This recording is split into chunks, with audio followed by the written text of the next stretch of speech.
No existe ningún perjuicio ni delito alguno. Tomando medida por orden superior o orden... Como lo hemos señalado, ya que...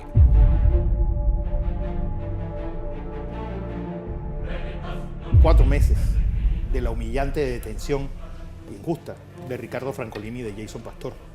Ricardo Francolini, presidente de esta casa, a quien reiteradamente no se le han, violado sus derechos, y hoy hemos querido hacer para ustedes este programa especial. El préstamo no fue, en primer lugar, a Ricardo Francolini Arosemena. Hay una empresa de por medio. Si esta empresa no hubiese honrado el empréstito, si esta empresa no hubiese pagado los intereses que tenían que pagarse del empréstito, así mediante una ejecución judicial, usted dice, ahí hubo algo malévolo, pero el que no la debe, no la teme. No había nada que esconder, no había nada que ocultar. Bueno, que el país sepa, que la nación entera sepa que por esos elementos, inexistencia del delito, inexistencia del daño o ausencia de lesividad penal, inexistencia de vínculos o elementos que incriminen dolosamente una acción o una omisión.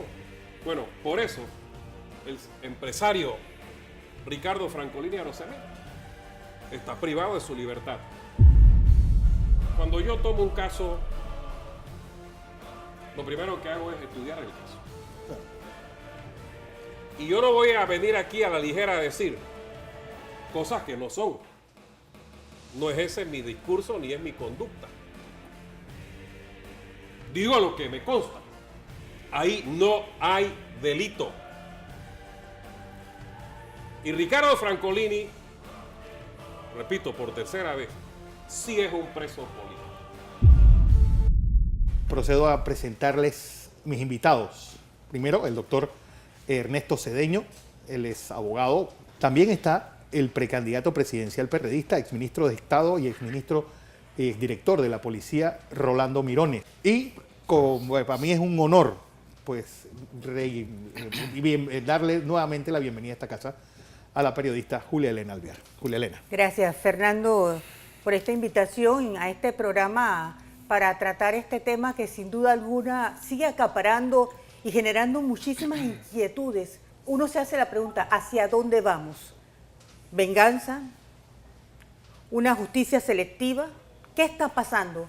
Yo creo que hoy podemos conocer de primera mano muchos detalles, ¿no? Así es.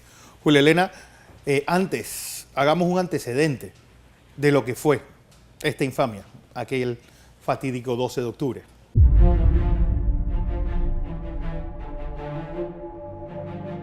Hoy se cumplen 4 meses de la más injusta, cruel, infame, arbitraria y abusiva detención del presidente de la Junta Directiva de Next Canal 21, Ricardo Francolini.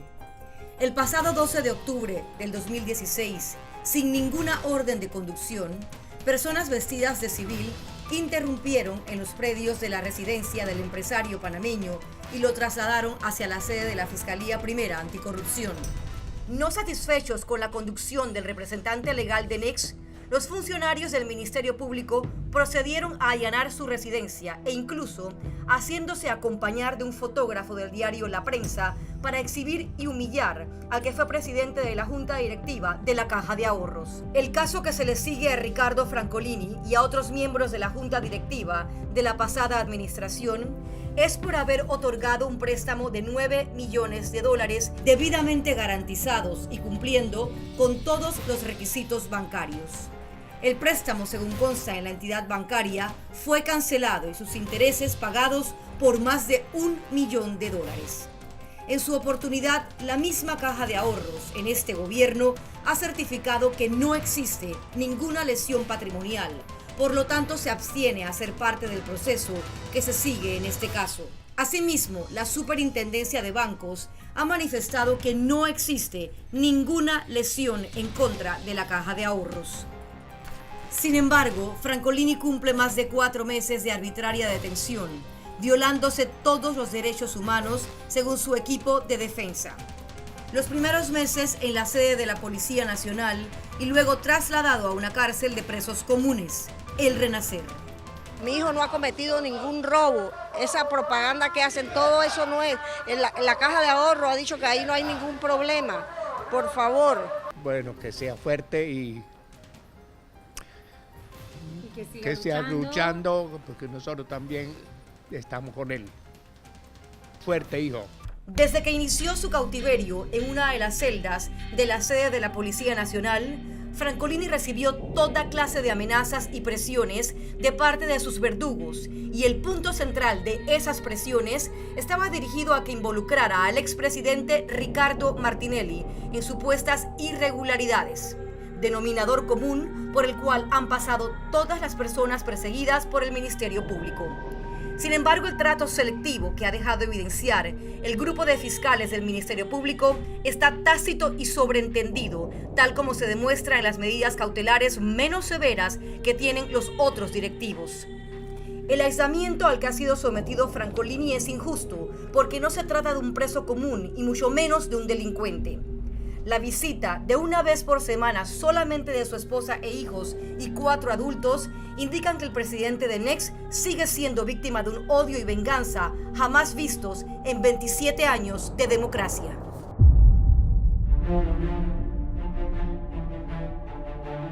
En primer lugar, hay un sentimiento de que se ha aplicado una justicia selectiva. Unos sí y otros no. ¿Por qué está preso Francolini? Por el caso de la Caja de Ahorro. Y el resto de la Junta Directiva, ¿dónde está? Hay 3 que son parientes de funcionarios de este gobierno. Así como el esposo de la viceministra pasea en la playa, el mismo derecho tiene Francolini de pasear con su esposa.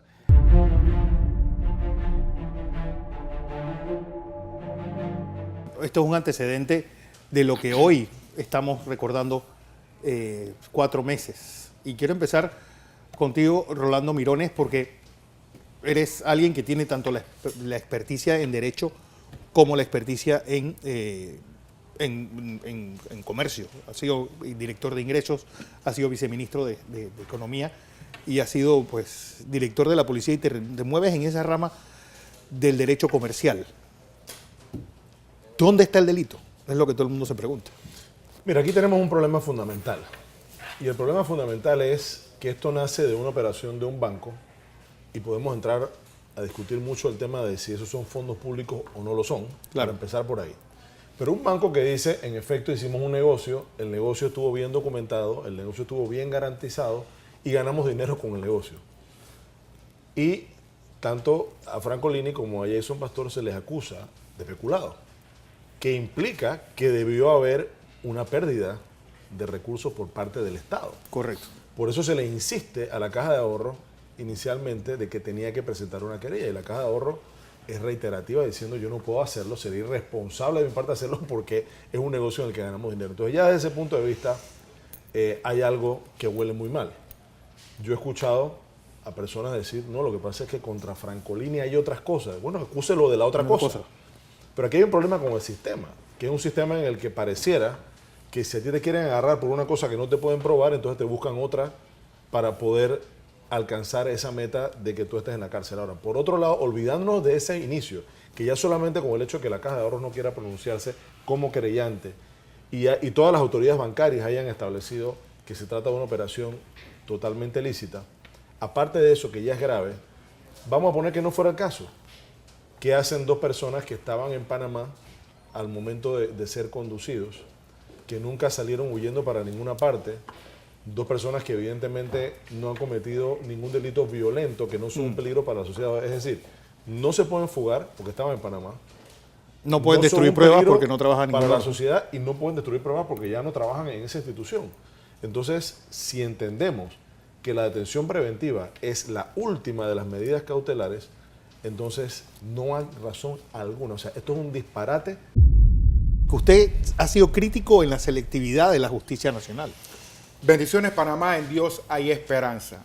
Otrora objeté la detención preventiva del señor Mulino y manifiesto que me mantengo en contra de la detención preventiva del señor Fonseca Mora y Jürgen Moza por el mismo concepto filosófico la detención preventiva se debe establecer en nuestro derecho cuando uno, y te lo dice el Código Judicial, exista posibilidad de fuga, desatención al proceso, peligro de destrucción de prueba o que pueda atentar contra la vida o salud de otra persona o contra sí mismo, procede la detención preventiva, el artículo 2140 del Código Judicial que regía cuando iniciaron las investigaciones con ese señor. ¿Esto qué quiere decir? Mi criterio, ¿cuál es? Tanto si el señor Mulino, cuando lo arrestaron, él se hubiera podido haber quedado en el extranjero, no lo hizo, atendió su proceso. Si tú tienes el dinero adecuado, habilitado para salir y no lo hace, eso debiera ser motivo suficiente para seguir la investigación, establecer una medida cautelar distinta a la detención preventiva, verbigracia, quiere decir, por ejemplo, impedimento de salida. Yo creo que ahora el contrapeso del SPA o Sistema Penal Acusatorio, que tiene una gente intrigada por cómo es posible que ante un hecho cuestionado un juez de garantía avale la detención preventiva contra alguien. Si tú crees que esta persona no se va a fugar, tú puedes seguir las investigaciones procesales correspondientes. Es un hecho público y notorio de que Panamá es el país número 1 en detenciones preventivas. Por eso que ahí pues, se está abogando para que se avalen la teoría de los acuerdos de pena, etcétera, etcétera, para poder tratar de quitar el hacinamiento galopante por la mora judicial y por otras causas que hay en el proceso, y quien conversa sí cree que para algunos casos hay selectividad en la justicia.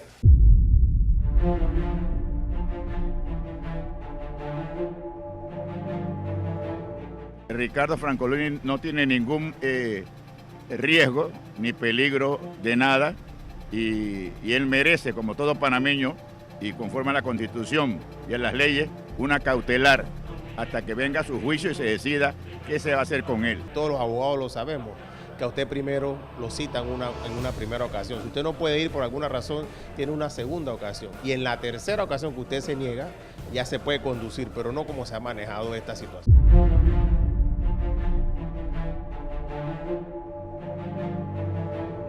Rolando, tú trabajaste con policías y sabes que siempre tienen una conspiración en la cabeza. El Consejo de Seguridad tiene su sentido. Claro. El presidente de la República tiene que estar informado de lo que pasa en el país. Pero el Consejo de Seguridad tiene su manera de trabajar. Y es que hay personas recogiendo información por todas partes, información de la calle, incluso información que nosotros normalmente llamamos bochinche. Bueno, eso se recoge en el Consejo de Seguridad. Pero hay otros funcionarios que están entrenados para eso, que deben analizar esa información e irla filtrando. Entonces, porque hay cosas que se oyen en la calle que pueden terminar siendo ciertas, pero esa información se filtra y se limpia primero. Antes, o sea, hay alguien que la analiza y que produce informes, y eso va a un segundo proceso de filtración nuevamente hasta que se llega a informes ya con cosas que han pasado por muchos filtros. Esa es la información que se debe entregar al presidente de la República. Ahora, esos funcionarios no tienen ninguna o no deben tener ninguna injerencia en el tema judicial, porque la manera como se obtienen las informaciones y bueno, los informes en general en el Consejo de Seguridad no tienen cabida en un proceso judicial. Para eso es el Consejo de Seguridad.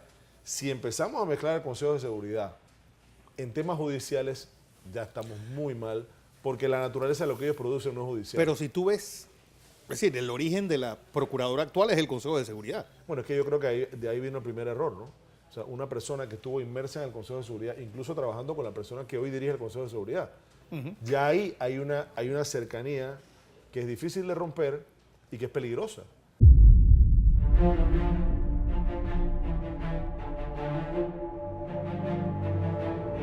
Marcela Araúz es abogada y funge como defensa del presidente de la Junta Directiva de Next Canal 21, Ricardo Francolini. Entre interminables tomos, repletos de hojas y escritos, no cesa de buscar una razón legal que pueda explicar por qué el empresario está detenido desde hace más de 130 días. Y como en este caso en particular no existen elementos que determinen la comisión de un hecho delictivo, no puede estar forzando al derecho penal para aplicarlo a una situación que no es de naturaleza penal. Desde el 12 de octubre del año 2016, el empresario fue conducido por la Fiscalía Anticorrupción para una investigación cuyo término legal hace meses había concluido.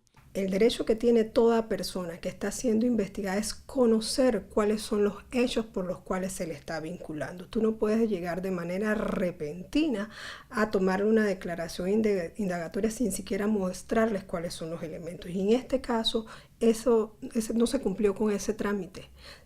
Es importante no dejar de lado algunos aspectos fundamentales de este caso. No existe audito. La abogada explica que ni la Contraloría General de la República, ni mucho menos la directiva actual de la entidad bancaria, han encontrado delito. El audito que realizó de manera interna la Caja de Ahorro no determinó perjuicio alguno. Directiva actual no es querellante. Los miembros actuales de la Junta Directiva de la Caja de Ahorros prefirieron no ser querellantes al considerar que no hay delito. No se constituyó como querellante porque ellos consideraban que no existía perjuicio alguno. Otros directivos dijeron no ser coaccionados. La Ley 52 del 13 de diciembre del año 2000 establece que el manejo, dirección y administración de la Caja de Ahorros estarán a cargo de un gerente general y de una junta directiva compuesta por 5 miembros principales, quienes contarán a su vez con 5 suplentes. Esa aprobación de préstamo no solamente la hizo Ricardo Francolini, la hicieron el resto de los miembros de la junta directiva y cada uno de ellos declaró que no fueron coaccionados, no fueron sujetos de presión, que votaron favorablemente a favor de que se diera ese préstamo porque la misma reunía todos los requisitos de ley. Préstamo fue reestructurado por la directiva actual y bajo los mismos términos. La gerencia actual de Banca Corporativa y Comercial dijo que la Caja de Ahorros ya había recuperado el préstamo otorgado a la empresa en cuestión. Al punto que le dieron un periodo mayor para que fuese cancelado, y fue cancelado dicho préstamo antes del vencimiento, y la Caja de Ahorro tuvo ganancias, no tuvo pérdidas. Entonces, ¿de qué estamos hablando? La abogada está a la espera de una revisión del órgano judicial en relación a una solicitud de cambio de medida cautelar. El empresario siempre mostró disposición de cooperar con las investigaciones, además de que tiene en Panamá su actividad comercial de hace muchos años, incluyendo la presidencia de esta empresa televisiva. ¡Libertad! ¡Libertad!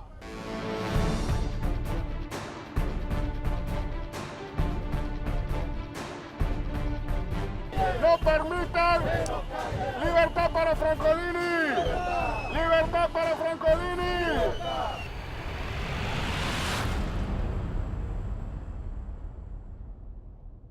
Lo que yo no estoy de acuerdo es que se abuse de ese poder del Ministerio Público haciendo conducir a personas que ni siquiera han sido citadas a indagatoria.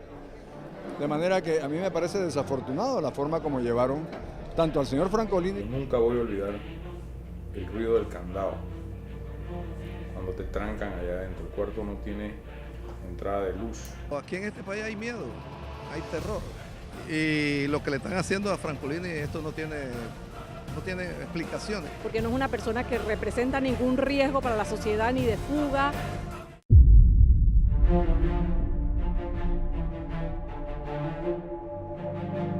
Mientras Ricardo Francolini está detenido preventivamente desde hace más de 4 meses, otros imputados en el expediente por supuestos delitos de peculado en perjuicio de la Caja de Ahorros tienen medidas leves e incluso realizan viajes de placer. Ricardo Arango, por sus conexiones y vínculos, logró que la Fiscalía le diera una medida cautelar leve. Su esposa es vicecanciller, inclusive ha realizado viajes de placer al Caribe y los Estados Unidos.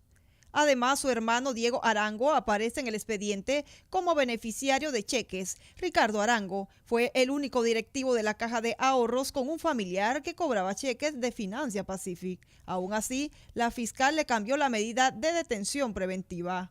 Anastasio Tacho Ruiz es yerno del magistrado del Tribunal Electoral Eduardo Valdés Escoferi. También es muy allegado a la familia Mota. Anastasio Ruiz es el único en el expediente que tiene un historial de viajes al extranjero en vuelos privados, lo que incrementa su peligro de fuga. Aún así, la fiscal Tania Sterling nunca lo detuvo y lo benefició con una medida leve. Rodrigo Arosemena estuvo detenido solo 15 días hasta que negoció involucrar a Jason Pastor para lograr su libertad. Es cuñado de Gustavo Gin, el cual dijo a toda boca cuando lo visitó que lo sacaría en una semana, y así fue. Rodrigo Arosemena también es amigo del ministro Álvaro Alemán, quien también lo visitó en la celda de la policía en Ancón. El ex subgerente de la Caja de Ahorros también consiguió viajar al extranjero.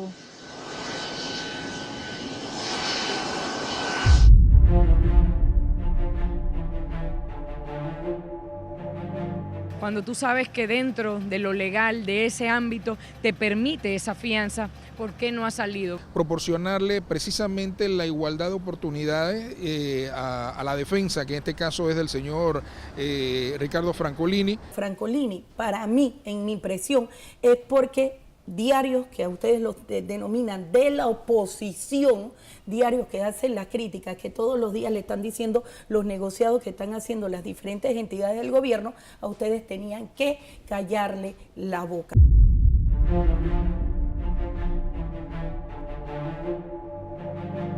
Yo podré entender que la Caja de Ahorro no solamente hizo un análisis jurídico, sino también que dijeron, óyeme, pero ¿dónde vamos a ver el delito en un empréstito netamente documentado, debidamente aprobado?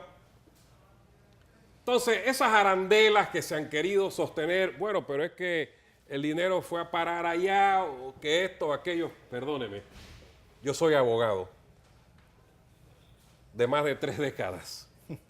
No me venga usted a decir a mí, señor Correa, licenciada, ¿qué hizo usted con la plata? Eso no es problema suyo. Don Silvio, gracias. Conclusiones, Julia Elena. Que se respete no solamente el derecho de estas personas que hoy guardan cárcel por hechos que a primera fase indican que no se les han respetado sus derechos. Porque cuando se respetan los derechos de los demás y todos los garantizamos de igual forma que se respeten los propios. Así es. A mí no me resta más que decirle fortaleza a 2 personas, sobre todo, bueno, a Jason, que lo conozco, y a Ricardo, quien llevo la vida entera conociéndole, y de ambos puedo decir que son unos extraordinarios ciudadanos, unos padres ejemplares, unos hijos amorosos, unos esposos y unos ciudadanos que realmente no merecen por lo que están pasando. Así que yo espero que la justicia prime por encima de la venganza y de la política, y que este caso, como dijo el doctor Guerra, sea tratado en derecho, y que el segundo tribunal enmiende todo los errores que tienen 4 meses de estar sufriendo ellos dos. A todos, gracias por su audiencia y gracias por su apoyo. Les habló Fernando Correa y esto es Next, Canal 21.